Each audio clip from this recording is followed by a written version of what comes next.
राधे राधे दोस्तों, स्वागत है आप सबका आपके अपने YouTube चैनल पर। दोस्तों, समस्त संसार माया से चलता है और माया श्री हरि विष्णु नारायण के अधीन है। आज के इस वीडियो में हम आपको बताने वाले हैं कि आखिर क्या है माया और कैसे समस्त संसार माया के अधीन है। वीडियो को शुरू करने से पहले आपके अपने YouTube चैनल को सब्सक्राइब अवश्य करें। तो चलिए शुरू करते हैं। सब कहते हैं यह सब माया का बंधन है, सारा संसार माया के बसीभूत है। आखिर यह माया क्या है? हिंदू धर्म ग्रंथों के अनुसार भगवान विष्णु को माया अधिपति कहा गया है, अर्थात वे माया के स्वामी माने जाते हैं। जब द्वापर युग में भगवान विष्णु ने कंस के संहार और पापियों के नाश करने के लिए पृथ्वी पर कृष्ण के रूप में अवतार लिया था, उन्होंने अपने अनन्य भक्त नारद मुनि को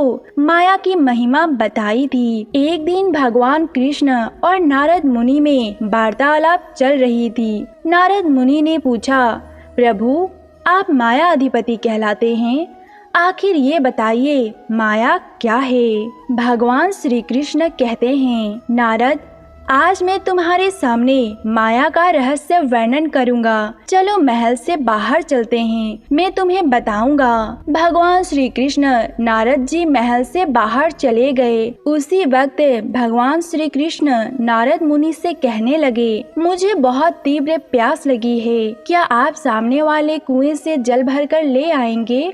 नारद जी ने कहा, अवश्य प्रभु। नारद जी जल लेने के लिए गए। कुएं के समीप गए, तभी उनकी दृष्टि वहां जल भर रही एक सुंदर स्त्री पर पड़ी। नारद उसके रूप को देखकर उस पर मोहित हो गए।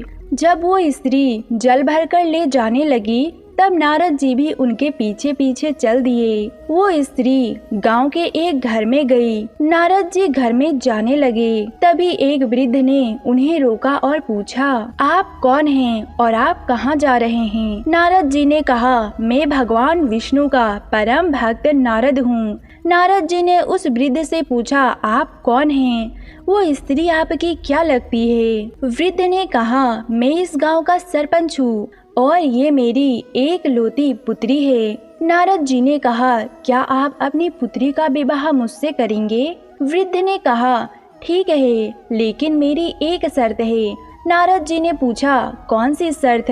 वृद्ध ने कहा, मेरी लड़की से विवाह करने के बाद तुम्हें मेरे पास ही रहना पड़ेगा और गांव का सरपंच का पद भी लेना पड़ेगा। ये सुनकर देवर्षि नारद मान जाते हैं और विवाह हो जाता है। इसके बाद नारद मुनि ही गांव के सरपंच बन जाते हैं। नारद जी खुशी से अपना जीवन व्यतीत करने लगे। उनके यहाँ पुत्र का जन्म हुआ, फिर एक पुत्री का जन्म हुआ। नारद जी सोचने लगे, कितना खुशहाल जीवन है। लेकिन एक दिन अचानक गांव में भयंकर बाढ़ आ गई।